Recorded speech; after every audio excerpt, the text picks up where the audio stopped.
A partir de este momento, Óscar Montes, Ana Cristina Restrepo, Hugo Mario Palomar, Valeria Santos, Gonzalo Lázari, Rodrigo Pombo y Camila Zuluaga analizan y debaten el tema del día. El tema del día. Colombia está al aire.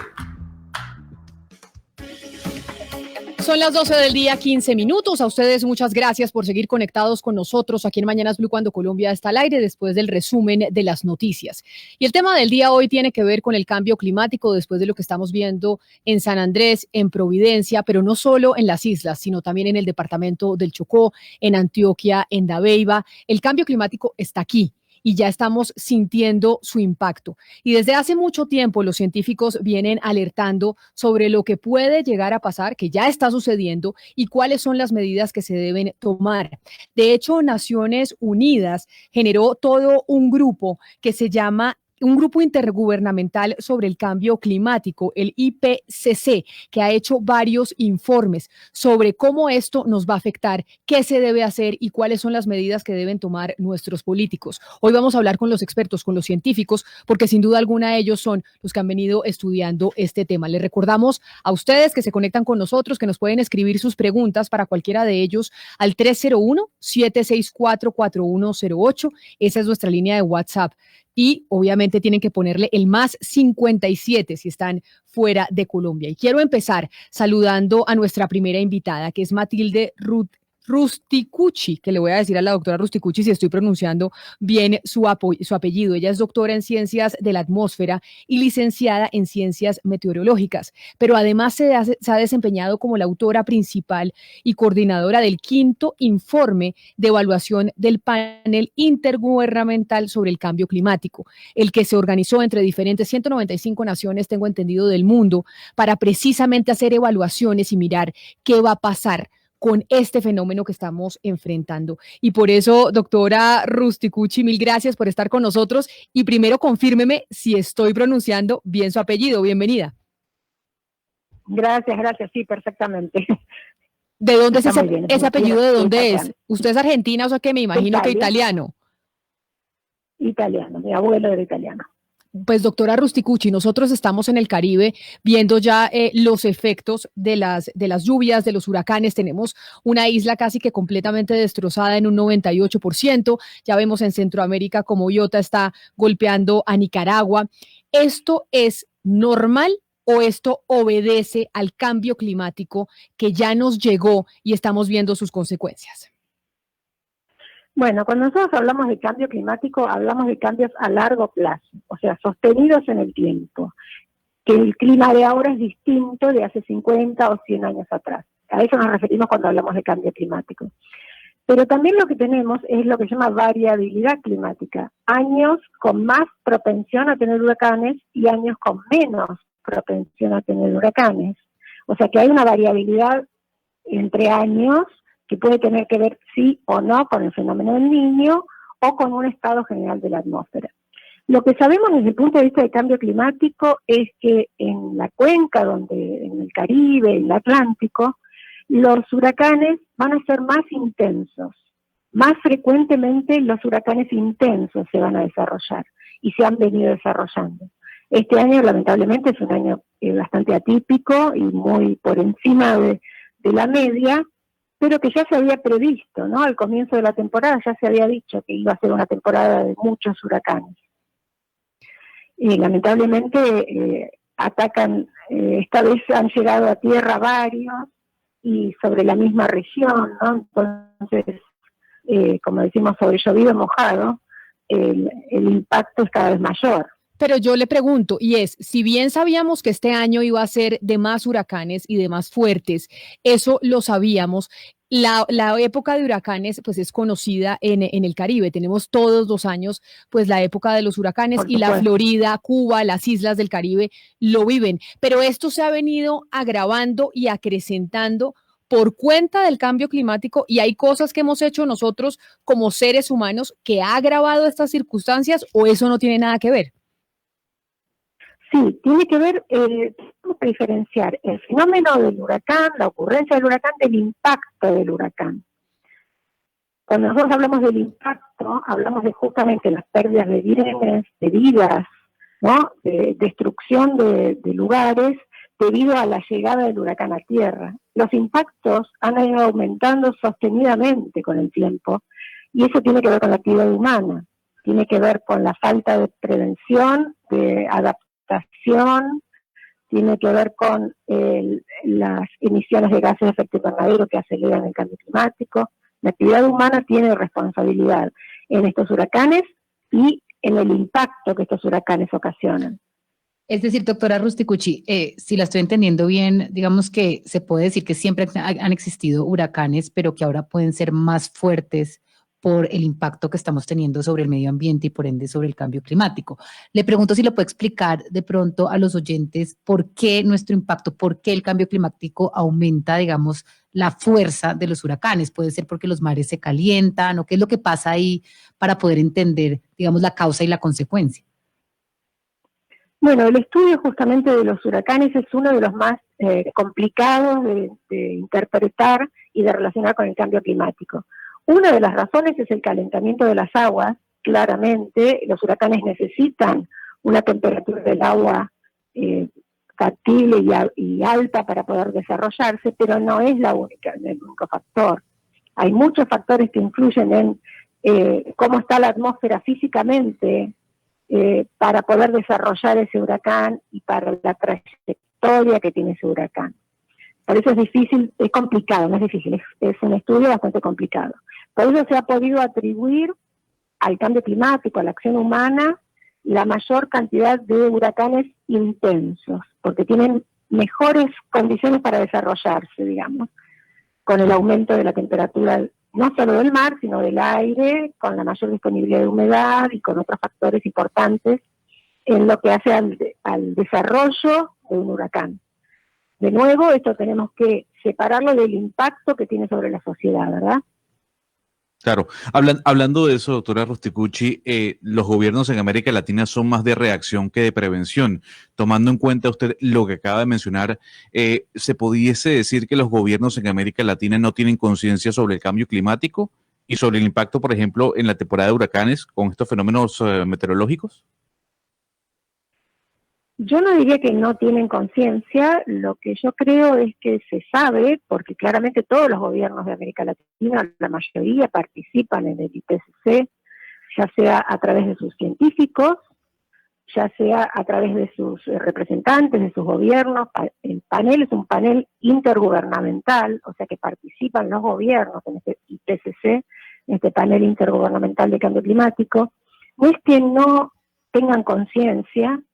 Los países, no todos, claramente Centroamérica también tiene bastante déficit de publicación de resultados, de publicación de conocimientos al respecto del cambio climático.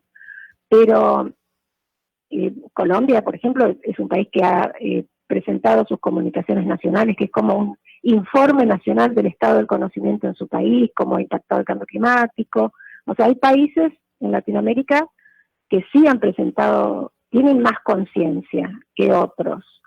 Lo que sí entiendo yo es que a lo mejor no es prioritario, y hasta que no llega el impacto, hasta que no tienen que reaccionar, como vos decís, hasta que no reaccionan, hasta que no les llega el huracán, no reaccionan, porque tienen otras prioridades, quizás, o porque están mirando otras cosas del día a día.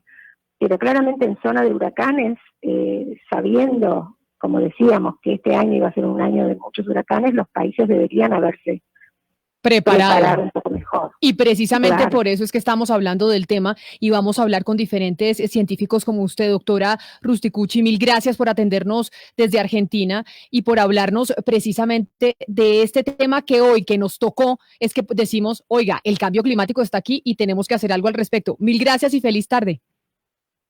Gracias igualmente para ustedes. Y ahora vamos a saludar a Sandra Vilari, que es bióloga marina y doctora en ecología y medio ambiente. Actualmente es profesora del área de sostenibilidad de la Facultad de Administración de la Universidad de los Andes. Profesora Vilari, bienvenida. A usted mil gracias también por estar con nosotros. Hola Camila, muy buenas tardes para ti y para todas las personas que nos escuchan. Bueno, y usted que sí conoce el territorio nacional, conoce las políticas en Colombia, ¿será que nosotros no teníamos como prioridad este tema del cambio climático? Y ahorita, como decía la profesora Rusticucci, hasta que nos golpeó y vemos que tenemos casi que una isla completamente devastada, es que decimos, ojo, que tal vez esto tenemos que ponerle atención, pero ya. Camila, fíjate que es muy triste porque el país, o sea, nosotros somos un país un poco bipolar, ¿no? Tenemos un montón de esfuerzos científicos y técnicos con la cooperación internacional también preparando al país para los efectos del cambio climático, ¿no? Preparándolo también, entendiendo lo que es importante no solamente para los temas de ascenso del nivel del mar, sino para, por ejemplo, todo este tema de inundaciones y digamos, los derrumbes, pero eso pareciera que no está siendo incorporado debidamente, Camila, en la institucionalidad pública, digamos, no solamente a las escalas nacionales, sino a las escalas departamentales y municipales. Hemos hecho esfuerzos ingentes con una gran cantidad de recursos, pero no los estamos asimilando.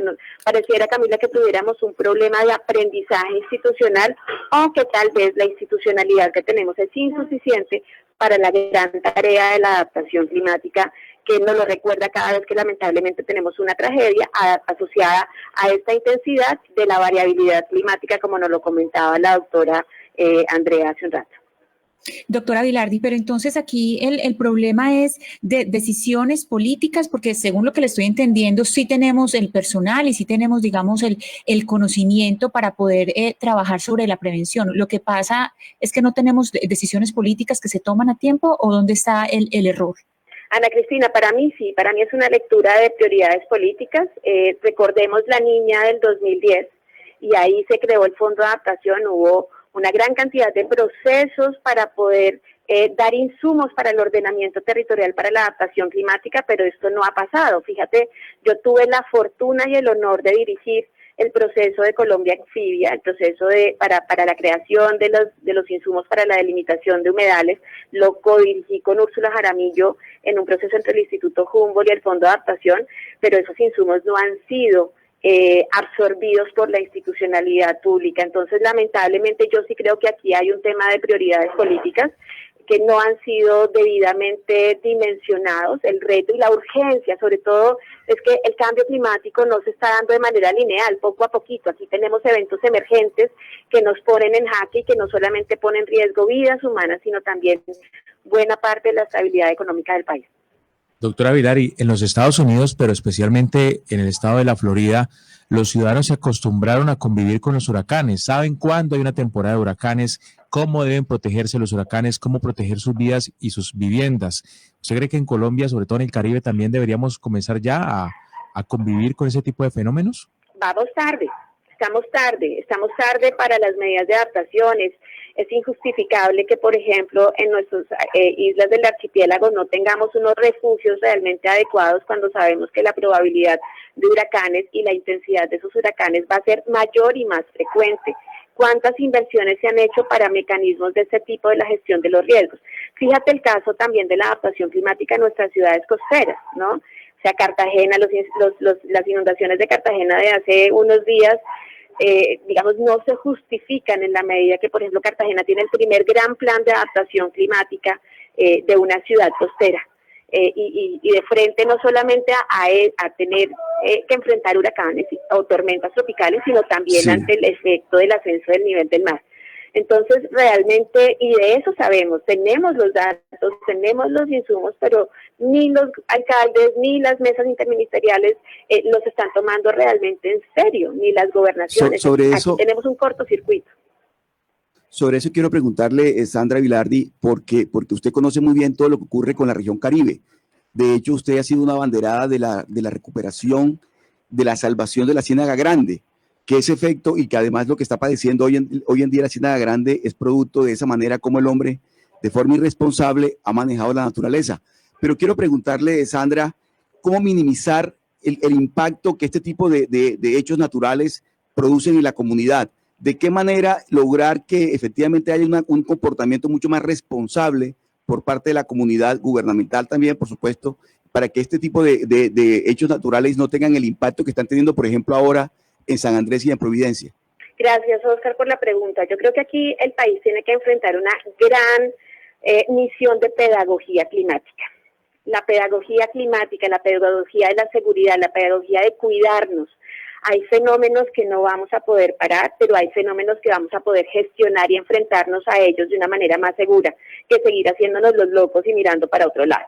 Entonces yo sí creo que esta es una responsabilidad de todos. Yo estaba ahorita en clase con mis estudiantes de administración precisamente, y yo a ellos les digo con mucha insistencia, el gobierno, digamos, aprende un poco más lento por la misma estructura institucional. Las empresas, las organizaciones civiles tienen la posibilidad de movilizar de una manera mucho más dinámica, efectiva y a diferentes escalas, esto que es la pedagogía climática y la adaptación.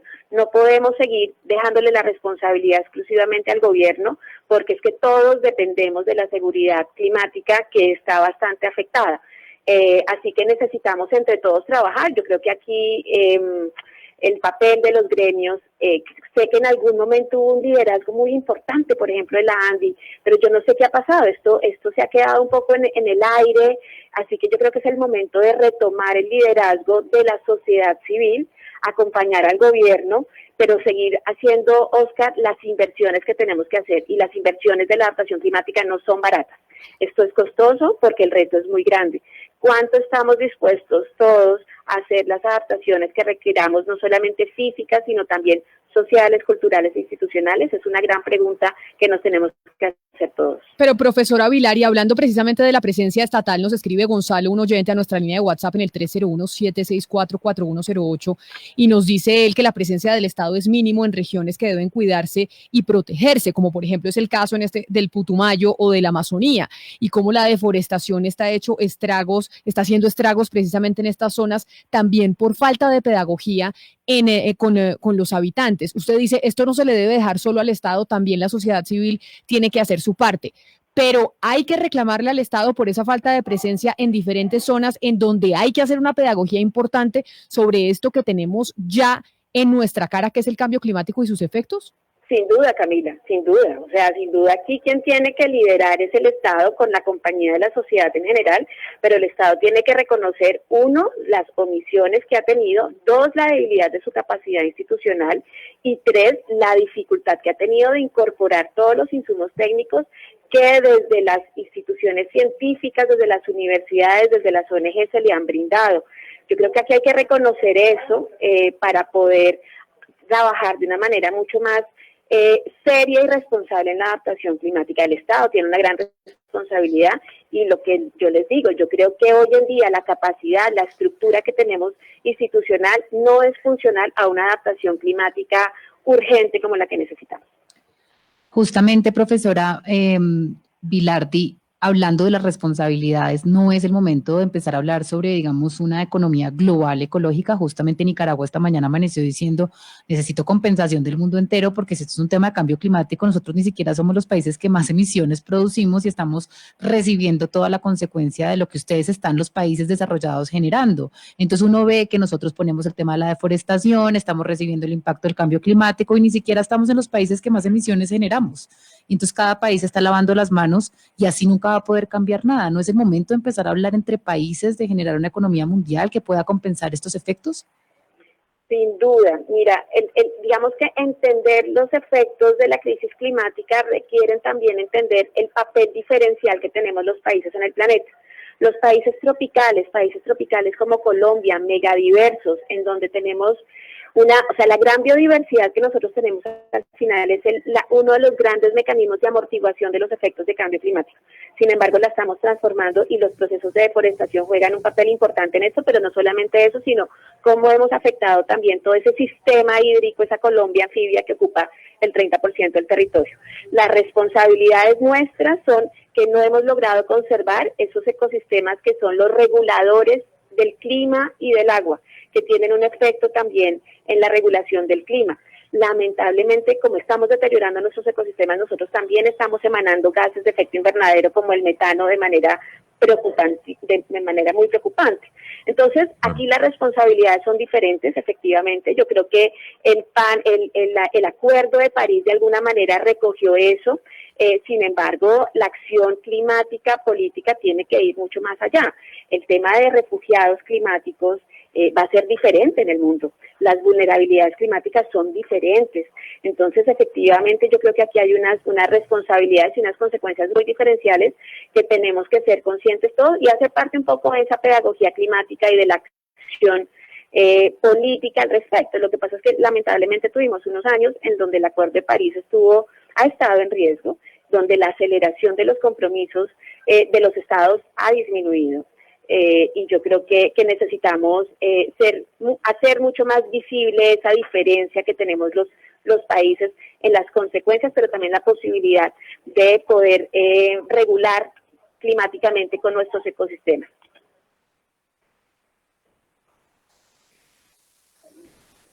No te escucho. No, profesora Sandra Vilardi, mil gracias por estar con nosotros hoy aquí en Mañanas Blue y por pues darnos esas explicaciones que yo creo que han sido muy pedagógicas y que es importante hoy escucharlos a ustedes y escucharlas a ustedes, porque estamos viendo que quienes han estado o están principalmente a la cabeza de la investigación sobre el cambio climático y el medio ambiente son las mujeres. Profesora, mil gracias por atendernos. Muchas gracias, Camila, a ustedes por la invitación, un gusto. Y a las 12 del día, 36 minutos, ahora saludamos a la profesora Paola Arias. Ella es asociada a la Universidad de Antioquia y doctora en Ciencias de la Tierra y la Atmósfera. Profesora Arias, bienvenida.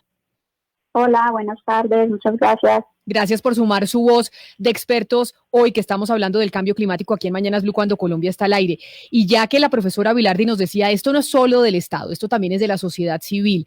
También el sector privado tiene que saber que tenemos que crear un frente para poder enfrentar lo que está pasando. ¿Qué podemos hacer nosotros como ciudadanos cuando se nos dice que tenemos que cambiar nuestros comportamientos, nuestras formas de consumo, etcétera, etcétera? Cuando se habla de cambio climático y el ciudadano del común como usted, como yo, ¿qué podemos hacer o no hay nada que podamos hacer? Hay mucho que podamos hacer y yo creo que lo primero es reconocer que el cambio climático es una de las tantas manifestaciones físicas del colapso de un sistema económico, de un modelo económico, como Sandra lo estaba indicando. Si bien la mayor parte de las emisiones de gases de efecto invernadero a la atmósfera provienen de combustibles fósiles, hay una parte importante a nivel global, es una cuarta parte que se debe a cambios en usos del suelo. Y eso nos lleva a un elemento fundamental que nos une a todos los seres humanos y es la alimentación. Entonces, por ejemplo, desde ese punto de vista, tenemos que considerar que la alimentación y en general todos estos sistemas productivos asociados a la alimentación en Colombia, de hecho, generan más emisiones que los mismos combustibles fósiles y debemos pensar entonces como cada uno de nosotros que estamos comiendo. Finalmente creo que comer se convierte más aún cada día en un acto político, en pensar entonces qué vamos a comer, cómo nos vamos a alimentar. Tenemos esta situación actual en la que nos hemos visto encerrados a fuerza en nuestras casas, en pensar en que tantas familias están pasando tantas dificultades, pues creo que se ha hecho más común para todos, como por ejemplo los mercados campesinos, que la gente pasa vendiendo los productos que cultiva. Pensar en que el consumo sea así, sea un consumo local. Ahora hacían una pregunta alrededor de pensar una economía verde o una economía, digamos, más ecológica. Yo creo que hay que cambiar la economía. Así de sencillo y de profundo creo que es esto. Hay que cambiar la manera en la que la economía funciona. Y el sector de alimentos, toda esta cadena, ganadería extensiva, agricultura extensiva. A eso quiero ir a preguntarle, profesora Arias, porque la semana pasada precisamente estábamos en esa discusión sobre el consumo de carne o no.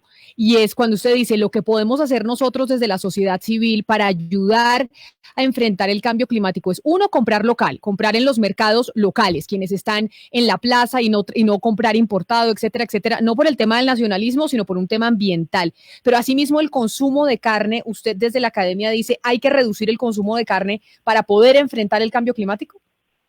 Sin lugar a dudas. Sin lugar a dudas, la manera en la que el mundo, 7.000 millones de personas nos alimentamos, ahí hay una diferencia enorme. Sandra nos está ilustrando eso hace un momento. Es diferenciado, ¿cierto? ¿Cuántos consumen todo el alimento mundial? ¿Qué porcentaje? Te vas a dar cuenta que es una cantidad pequeña, mientras que una gran cantidad no lo hacen. en condiciones desiguales, sí tenemos que pensar realmente en que ese consumo tiene que cambiar. Claro. Recientemente, la semana pasada, salió un paper en Science, un artículo en Science, una revista de mucha relevancia científica, diciendo que si queremos llegar a lo que el Acuerdo de París ha planteado, necesitamos involucrar no solamente reducciones de combustibles fósiles, sino también cambios radicales en el sistema de producción de alimentos global. O sea, tenemos que pensar el sistema de producción diferente. Pero el tema, doctora Arias, ¿será de producción o de consumo? Porque no me quedó claro. Uno podría decir, oiga, evitemos el cambio de uso del suelo, que entre otras cosas acusa una deforestación terrible, intolerable. Si nosotros podemos generar una producción sostenible de carne, entre otras cosas, y otros muchos productos, pero con un consumo masivo, ¿eso no sería el estadio ideal? Hay que balancear las dos cosas. Claramente los sistemas productivos tienen mucho que ver, el consumo también tiene mucho que ver. Dentro de un reporte que el panel de cambio climático que ustedes mencionaban ahora presentó el año pasado, hace una evaluación de diferentes dietas basadas extensivamente, digamos, en el consumo de carne, dietas que se llaman flexitarianas, que se basan más en vegetales, con consumo de productos animales en alguna medida, o las que son vegetarianas totalmente, o las veganas. Y se ve que hay un potencial de mitigación distinto entre dietas, porque hay un compromiso entre el consumo, pero también entre el sistema productivo que da lugar. Yo creo que aquí no se trata de satanizar, ¿cierto? Y aquí no se trata de decir nunca comer carne, sino qué carne consumes, cómo es el sistema productivo asociado a eso. Y eso otra vez vuelve también a los sistemas productivos locales. Pero, profesora Arias, hay una retórica en la ciudadanía y es la siguiente: el cambio climático es un invento de los medios de comunicación, retórica además que llevó la batuta del presidente Donald Trump y por eso anunció la salida de Estados Unidos del Acuerdo de París. Yo le pregunto, ¿cree que los medios de comunicación nos hemos quedado cortos a la hora de informar sobre el cambio climático y sus efectos? Absolutamente, así es. Si miras la tercera Comunicación Nacional de Cambio Climático, una encuesta que se hace a diferentes colombianos, las personas informan que lo que conocen de cambio climático lo conocen por la televisión y una porción pequeña sobre la radio. Entonces, desde ese punto de vista, vemos la importancia tan grande que tienen los medios de comunicación para la comunicación sobre este tema. Y esto se hila con lo que ahora Sandra mencionaba al inicio, cuando hablaba acerca de la necesidad de una pedagogía climática. En muchos casos, digamos, desde los medios de comunicación hay un absoluto desconocimiento sobre los temas. Y ni qué decir también lo permeados que resultan muchos medios de comunicación alrededor de los intereses políticos y económicos que están detrás del cambio climático. El cambio climático es mucho más que la manifestación de estos huracanes que se están presentando con mayor frecuencia. Es la manifestación de un problema de cómo la sociedad se ha venido construyendo. Profesora Arias, precisamente a eso iba, a esos grandes intereses, porque es que aquí no solamente estamos hablando de modelos de producción de alimentación, digamos, muchísimo más favorables para que no progrese el cambio climático. Estamos hablando de grandes empresas y corporaciones, del lobby que hacen para las decisiones políticas, de los bloqueos que hacen a procesos y que interfieren en las decisiones políticas que se puedan tomar. ¿Qué posibilidad entonces tienen ahí los ciudadanos que para poder enfrentar acciones colectivas o acciones efectivas que puedan detener el cambio climático o mitigarlo? Yo creo que hay decisiones individuales que pueden tornarse también en un colectivo, y en ese orden de ideas, en la medida en la que, por ejemplo, nosotros empezamos a influir de una manera en la que, por ejemplo, hablando propiamente sobre la alimentación, decidimos hacerlo, eso también puede involucrar cambios en un sistema. O sea, en la medida en la que vamos teniendo masas críticas, que tomamos decisiones diferentes, eso va moldeando también el mercado, y lo que finalmente esos sectores productivos con intereses económicos pues tendrán que migrar hacia otro tipo de posibilidades. Pues profesora Paola Arias, asociada a la Universidad de Antioquia y doctora en Ciencias de la Tierra y la Atmósfera, a usted mil gracias también por haberse sumado a las voces académicas para hablar de esto que estamos viviendo y qué podemos hacer nosotros desde la sociedad civil. Una feliz tarde para usted. Muchas gracias. Y por último, quiero sumar a estas voces que hoy han sido principalmente femeninas, porque las mujeres son las que principalmente están al frente de los estudios sobre el cambio climático. Pues quiero saludar al exministro de Ambiente, Manuel Rodríguez Becerra. Exministro Rodríguez, bienvenido a usted. Gracias por acompañarnos nuevamente aquí en Mañanas Blue. Buenas tardes, Camila, ¿cómo está usted? Pues, exministro, aquí hablando de un tema que usted viene alertando desde hace mucho tiempo, cuando era ministro, desde columnas en periódicos, y es sobre el cambio climático y cómo ya estamos viendo las repercusiones hoy, no solo en San Andrés y Providencia, sino en 25 departamentos del país. Y usted que ha estado, digamos, en el gobierno, pues ahí le quiero preguntar sobre la voluntad política. ¿Vemos voluntad política hoy para hacer lo que se debe y poder enfrentar esto que nos llegó y que ya estamos viviendo y está dejando muchos damnificados? Bueno, sí, el tema del cambio climático obviamente ha sido un tema de enorme interés mío, pues participé en la negociación de la Convención de Cambio Climático en 1990-92. Es el marco por el cual se rige el mundo en materia internacional del cambio climático.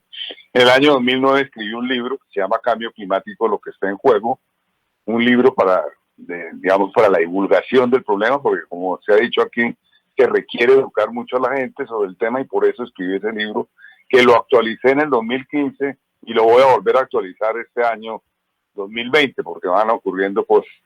Evidentemente, yo diría lo siguiente, frente al cambio climático, el mundo no lo está enfrentando, en ninguna parte del mundo se está enfrentando seriamente. Así lo decimos en un informe que escribimos recientemente. La secretaria de la CEPAL nos invitó a 21 personas a escribir un informe sobre América Latina. Y lo acabamos de publicar la semana pasada, que el mes pasado, se llama La tragedia ambiental en América Latina, el informe.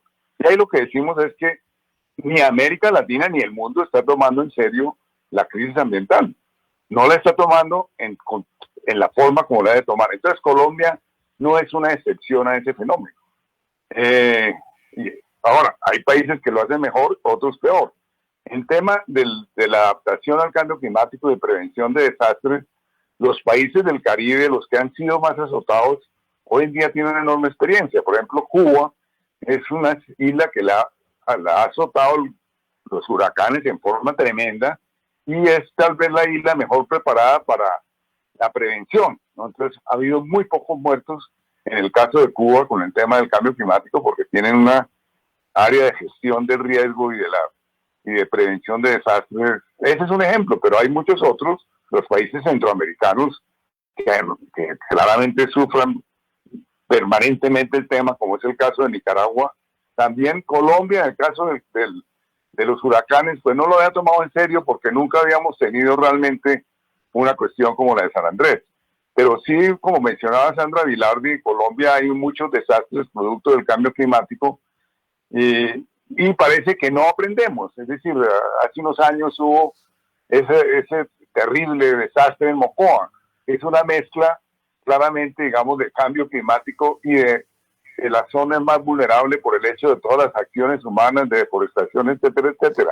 Y hay un mapa de riesgos ambientales en Colombia bastante bien hecho por el IDEAM, donde aparece cuáles son las ciudades del país que tienen un mayor riesgo. Yo me pregunto si en los POTs y si en los planes de desarrollo de los municipios se ha tomado en consideración eso. La respuesta es que no. Como lo decía Sandra Aguilar, existe un excelente programa de mitigación y adaptación al cambio climático para Cartagena, hecho con la mejor ciencia disponible, y si usted va a ver qué es lo que se ha implementado en eso, es lamentable. Pero, exministro, y hay otro tema que yo no entiendo alrededor de la voluntad política que de pronto usted me puede explicar. Desde el 2017 en Colombia se creó el impuesto al carbono, que pretende pues no solamente desincentivar, digamos, el uso de combustibles, pero también poder hacer las inversiones que se necesitan hacer pues para promover no solamente proyectos forestales, sino también para prevenir esta clase de desastres. La plata de este impuesto está quieta, no se ha gastado casi que ni un peso. La mayoría de la plata no se ha gastado. No se debería por lo menos utilizar esta plata para gastarla en prevención de desastres o en plantar más árboles o sea, es decir, ¿cómo es posible que Colombia se dé el lujo de no gastarse esta plata? No, pero es que no solamente es esa plata. En Colombia en este momento hay recursos económicos nuevos para la gestión ambiental extraordinariamente grandes. Como que la gente no es consciente de eso. Existe la plata del impuesto del carbono, que son del orden de 300 mil millones de pesos al año, que como usted dice, no se han gastado en lo que toca, porque dedicaron parte de eso al asunto de la paz, no le han transferido el 25% al Ministerio del Medio Ambiente. De hecho, todo ese impuesto debería ser de acuerdo a la lógica de un instrumento económico de este tipo, debe ser para mitigar y para adaptarnos al cambio climático. Pero existe, ojo, con un proyecto de ley que se aprobó en diciembre del año pasado, 5% de las regalías van al medio ambiente. Eso significa 1 billón de pesos anuales aproximadamente. Son recursos nuevos que no teníamos antes. Como el 25 o 30% de aumento de los recursos para la gestión ambiental. Hay una posibilidad y hay 360 millones de dólares de los países de Noruega, Gran Bretaña, Alemania para la región amazónica. Nunca había habido en los últimos 20 años tantos recursos nuevos para la gestión ambiental.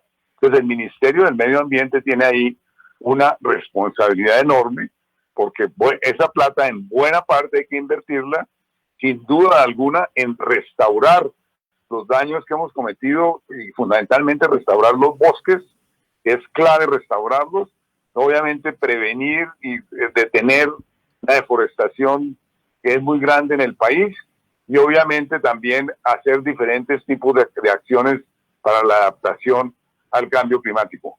Lo interesante es que hoy estamos hablando de que puede haber unos recursos del orden de 1,5 billones de pesos anuales nuevos, que equivale como al 30% del aumento del presupuesto del sector ambiental. Entonces, el tema es que infortunadamente no se dé liderazgo en el Ministerio del Medio Ambiente para que se inviertan bien esos recursos. Porque ojo, los nuevos recursos fueron iniciativa del legislativo, no fueron legislativos del ejecutivo. O sea, ahí hay unos senadores, etcétera, que dijeron, caramba, metámosle esta plata grande al tema ambiental.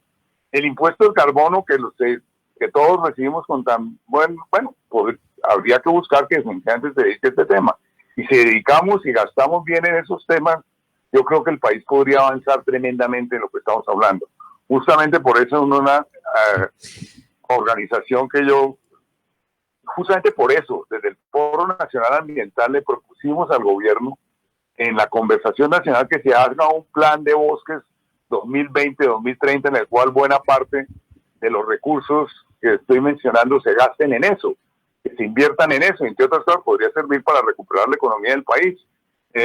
Y el gobierno aceptó que se haga ese plan de bosques 2020-2030 y eventualmente entonces concentrar buena parte de los recursos económicos en eso. Y ahí justamente podríamos tener una de las mayores estrategias para la adaptación al cambio climático, es justamente la restauración de los bosques. En el caso de San Andrés y Providencia sí tenemos un problema muy grave, y es que ahí sí el gobierno va a tener que hacer unas inversiones importantes en prevención. ¿Por qué? San Andrés es una de las islas más densamente pobladas de todo el Caribe, 2.900 habitantes por kilómetro cuadrado. Ustedes ven las densidades de las otras islas del Caribe, que son estados, ninguna tiene 2.900 kilómetros cuadrados, y la única que tiene 2.900 habitantes, y la única que tiene 1.150 habitantes es Antigua. Las otras tienen por debajo de 500 habitantes por kilómetro cuadrado. Y Providencia tiene 254, que también es alto. Y mucha de esa gente, de esos habitantes, son pobres. Entonces el gobierno va a tener que construir unos refugios para la gente que no tiene cómo tener los refugios para el día que haya un huracán. La gente de San Andrés y la gente de Providencia, que es pobre, pueda ir a esos refugios y que esos refugios a su vez estén bien dotados de alimentos, etcétera, etcétera. Entonces ahí hay una agenda muy importante que recorrer por parte del gobierno nacional. Ministro, para el mundo, ¿qué tan importante es, hablando de enfrentar el cambio climático, un hecho político reciente como la derrota de Donald Trump en Estados Unidos? Es supremamente importante. Yo le hago seguimiento permanentemente a las negociaciones de cambio climático. Esa es la mejor noticia imaginable, porque justamente hace menos de un mes se cumplió la retirada de Estados Unidos del Acuerdo de París, porque eso existe, hay todo un procedimiento. Se demoraron 2 años en retirarse y ahora pues van a volver ya Biden anunció que van a volver a vincularse o a hacerse parte del Acuerdo de París. Entonces es una magnífica noticia porque finalmente la lucha contra el cambio climático, que infortunadamente va muy mal, comenzó hace 30 años casi y va muy mal, podría tener alguna esperanza en el caso del Acuerdo de París, pero esa esperanza tiene que ver con que China y Estados Unidos tomen el liderazgo en el tema con todo el vigor. China parece estar dispuesto porque, entre otras cosas, hizo un anuncio. Eso le iba a preguntar, porque China estaría dispuesto, porque Estados Unidos, bajo la batuta de Joe Biden dijo, sí, yo lo primero que hago es volver al Acuerdo de París, pero China uno la sentía un poco más reticente a estar dentro de esos acuerdos. ¿Será que sí, exministro? China anunció recientemente, el jefe de Estado chino, que bajarían a cero las emisiones de gases de efecto invernadero de aquí al año 2050. Eso lo anunció China. No quedó claro si era solamente emisiones de gases de efecto invernadero de los combustibles o era en total. Pero de todas maneras, así sea la emisión de gases, así sea cero emisiones de gases de efecto invernadero por combustión de combustibles fósiles, eso sería un avance extraordinario. De hecho, el Acuerdo de París se abrió paso porque hubo un acuerdo entre Estados Unidos y China. Y son ellos los dos países que tienen que tener el liderazgo a nivel mundial, y si ellos lo tienen, pues se logra resolver el problema. La Unión Europea, que es un gran bloque, pues está absolutamente comprometido. Ahora, países como nosotros tenemos un problema muy grave. Los países amazónicos con la deforestación están contribuyendo tremendamente al tema del cambio climático, y esa es una de las razones por las cuales tenemos que llevar la deforestación a cero. Yo tengo una última pregunta para usted, exministro, y es que la última vez que hablamos aquí en Mañanas Blue, cuando Colombia está al aire, fue para discutir sobre el Acuerdo de Escazú, y eso le siguen dando largas en el Congreso de la República. La firma y la ratificación del Acuerdo de Escazú es fundamental, y usted nos explicaba, para seguir en la línea en Colombia de manera política en contra del cambio climático, o por lo menos para manejarlo. ¿Hay una relación entre una cosa y la otra? En la medida en que se empodere a la población en la participación en todas las decisiones que afecten su medio ambiente, tendremos mejor futuro. Porque parte del problema que hay en países como estos, y de ahí viene el Acuerdo de Escazú, y de ahí viene el artículo 10 del Acuerdo de la Declaración de Río en 1992, etcétera, es el reconocimiento de que la cancha de juego está muy desequilibrada. Que los poderes económicos que le ponen toda la prioridad a sus utilidades y a sus ingresos, etcétera, etcétera, por encima de cualquier cosa, tienen un excesivo poder en los sistemas políticos, y que por consiguiente es necesario asegurar que haya una participación efectiva de la ciudadanía en las decisiones que afectan su medio ambiente, y en la medida en que esa participación sea más efectiva, pues seguramente vamos a tomar con más seriedad el tema de la deforestación, con más seriedad el tema de la restauración, con más seriedad la prevención de desastres de tipo ambiental, y obviamente todo el tema del cambio climático. De eso se trata el Acuerdo de Escazú, darle más poder al ciudadano común frente a unos poderes económicos que en Colombia y en el resto de países del mundo claramente le han puesto todos los obstáculos imaginables para ir adelante, por ejemplo, con el tema de la mitigación del cambio climático. La razón por la cual estamos tan atrasados en la agenda del cambio climático es porque grandes multinacionales, etcétera, etcétera, se opusieron a que se tomaran las medidas a tiempo. Hoy muchas de esas ya entraron por el aro de decir, sí, esto es un problema, pero estamos un poco tarde. Pero ahí se requiere claramente la participación de la gente.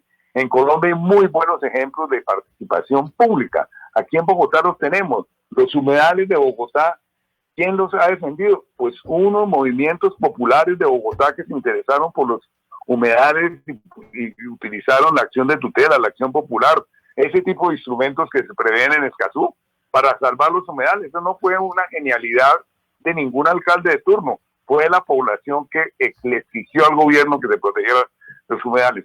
Pongo ese ejemplo porque es bien relevante. Lo mismo con los cerros orientales de Bogotá, se defienden porque hay grupos que los han defendido. El río de Bogotá se está descontaminando porque la gente puso acciones de tutela, acciones populares, y condenaron a Bogotá y a la nación a que lo descontamine. Fíjese usted, con esos ejemplos concretos que le estoy dando, cómo en cierto momento la participación pública es clave para resolver problemas ambientales locales y obviamente para resolver el cambio climático también.